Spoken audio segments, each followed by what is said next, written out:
Hey, everybody. We're back with the star of Hillbilly Elegy, Glenn Close. Tell me about Mama. The movie is Hillbilly Elegy. What's it about, and what role does she play?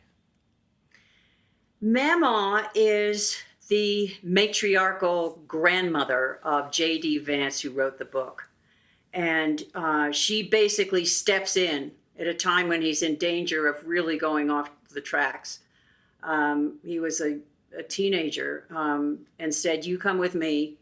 And she basically disciplined him, made him study, made him get good grades, inspired him to, then he went into the military, and then he went into Yale, and it changed the cycle of abuse and poverty that had been in that family. And I think she's an archetypal character. There are mamas all over the world who step in and say, "This will not happen in my family." I want to ask you a question about your family. I recently learned that your father actually played a key role in stopping the spread of Ebola. There was an outbreak in Zaire in the 1970s.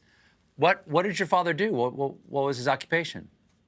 My dad was a doctor. He was a trained surgeon, Columbia, and he went to Africa with a quasi kind of missionary type group, but then broke away when the mutiny happened. Walked into the big hospital in, at that time, Leopoldville, now Kinshasa, and said, "I'm a surgeon, put me to work."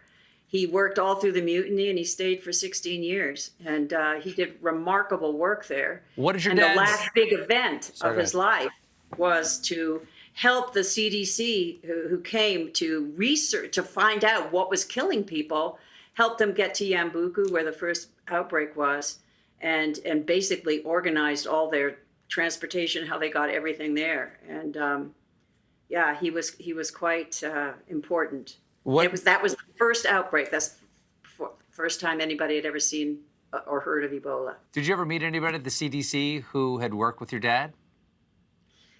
I met a lot of them, and they were some of the most impressive people I will have ever met. And it just boils my blood that the CDC has somehow gotten this reputation. They would go around the world to places where people were dying and nobody knew why, and they would find out why, sometimes at great risk. I have to say, the guys, those guys at the CDC, I've met and love a lot of them. Joel Bremen, who was on that team going to Africa in the first outbreak of Ebola, he called me this spring. He loves our family, and he was just checking in, but he said, "You know, it was 40 years ago in May on the stage with the WHO in Geneva that we announced that smallpox had indeed been eradicated from the world." These are the kinds of people they are. Well, Glenn, thanks so much for being here. Good to see you again. Nice to see you. Stay safe out in the big sky. Hillbilly Elegy is in select theaters now and premieres on Netflix tomorrow. Glenn Close, everybody. We'll be right back with a performance by Kane Brown.